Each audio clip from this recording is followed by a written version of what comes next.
My name is Marcus Webb. I'm 37 years old, a senior logistics coordinator living in Portland, Oregon. For 6 years, I've been married to Jenna, a graphic designer who works from our home. She has this habit of leaving half-finished coffee cups scattered around rooms she never returns to, and she debates with our cat Gerald as if he's making reasonable arguments. I loved her completely, without any doubts. That Thursday morning, as I headed out, she stopped me at the door. "Working until 8 tonight?" she asked. "Yeah, most likely," I replied. A quick kiss on the cheek, the door shut, and she was out of sight. What I hadn't mentioned was that our apartment's security cameras had finally been repaired the previous night. After 11 days of broken wiring, a landlord who dragged his feet, and a technician who arrived on Wednesday while I was away, Jenna had let him inside. She texted me later, "All fixed now." So around 10 a.m., sitting at my desk, I decided to check the app. Just 30 seconds, I told myself, to make sure the video feed was clear. The recording started. Jenna was in the living room, but not lounging in her pajamas or eating breakfast like usual. She stood by the open front door, allowing a stranger inside. A man I'd never seen before entered carrying an empty duffel bag. She shut the door, glanced nervously up and down the hallway like someone avoiding being spotted, then silently directed him straight to our bedroom.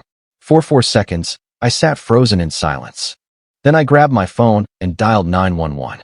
I kept my voice hushed, open office, coworkers all around, and spoke quietly into my collar.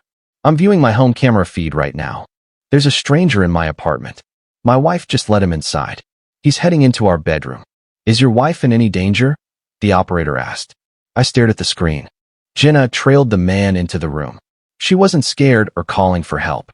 Instead, she calmly opened the closet, reached up to the top shelf, and began passing boxes down to him with the smooth teamwork of 2 people who'd practiced this. "No," I answered carefully. "She's assisting him." A brief, heavy pause from the operator. "Sir, can you provide your address?" I gave it, staying on the line.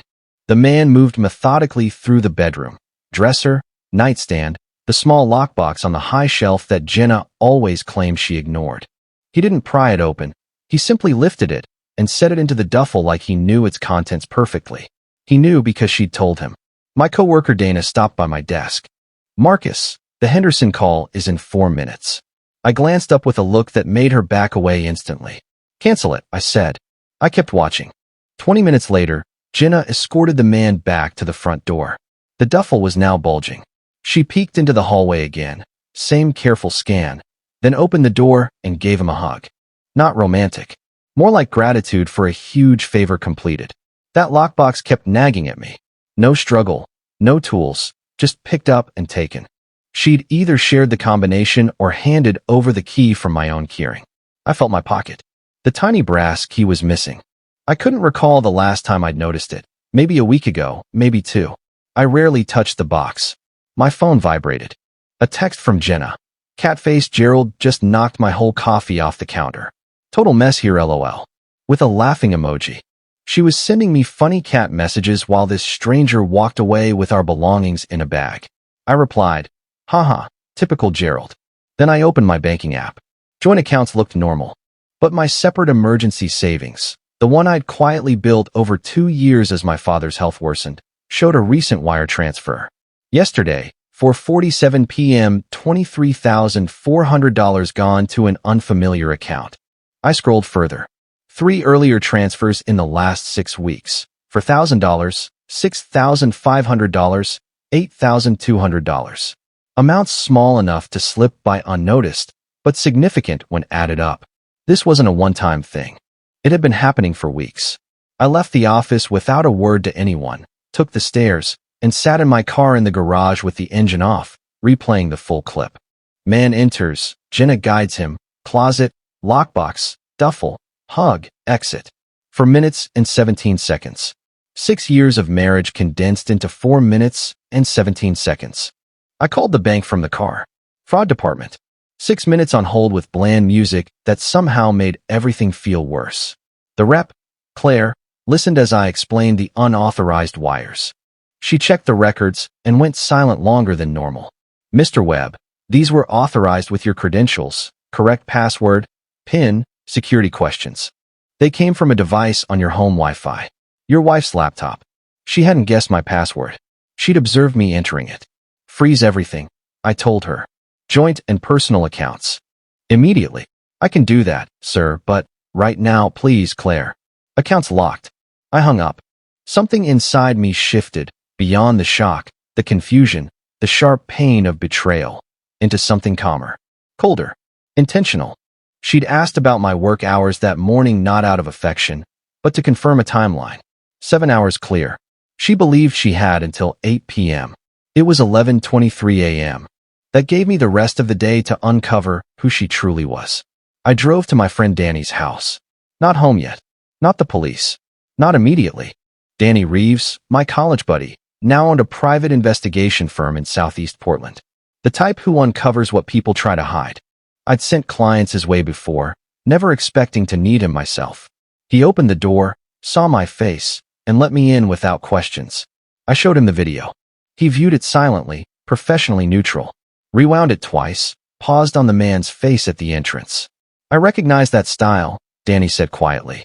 Not impersonally, but the pattern. He pointed. The cautious entry, avoiding surfaces, systematic search. This isn't random theft. He came for targeted items. What was in the lockbox, he asked. I listed it. Cash, passport, grandfather's watch, car title. His face changed slightly at passport. Where's your wife originally from? Denver, I said. Why? He typed quickly into a database. Jenna's full name, birth date, Denver. Silence. Then he turned the screen. 0 matches. Marcus, he said carefully. There's no record of Jenna Webb. Nothing. Not sparse results. Complete void. He tried variations, cross-checked her social security number from our tax returns. It belonged to Jenna Marie Caldwell, born 1987, deceased 2003 at age 16. She's using a deceased person's identity, Danny explained matter-of-factly. Ghosting. Common for clean starts. No one left to challenge it. Takes planning, connections. 6 years, I whispered. Probably longer, he replied. This setup doesn't happen overnight. She was experienced when you met. He paused. Your father passed 8 months ago? Estate settled 3 weeks back? I nodded. Documents at home, in the filing cabinet. We both realized it at once. Danny stopped me from leaving. If she's this careful, going back alone is dangerous. He called Detective Briggs, a contact from past cases. I explained everything in 4 minutes. Briggs listened without interruption. Send me a clear photo of her from the footage, he said.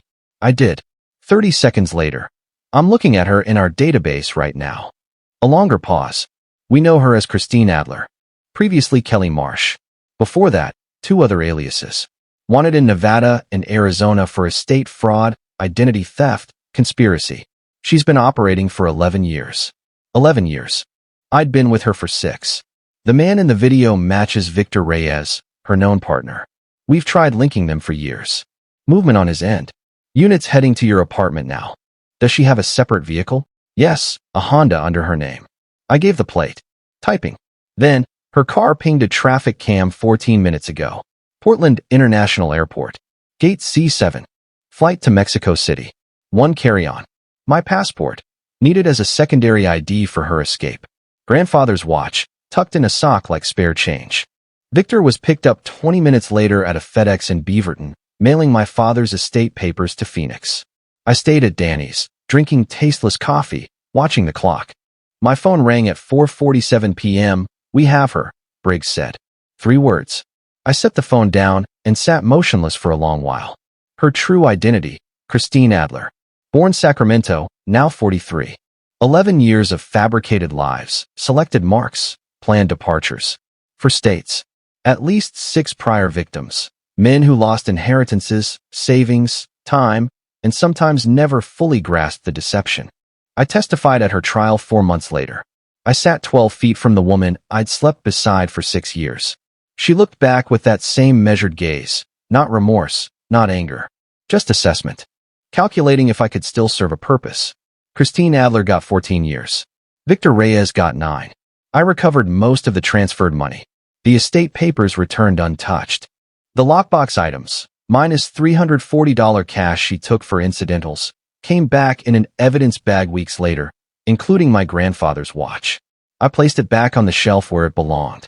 Some nights, I still hear her voice from our kitchen. Are you working until 8 tonight? So casual, so warm, so entirely constructed.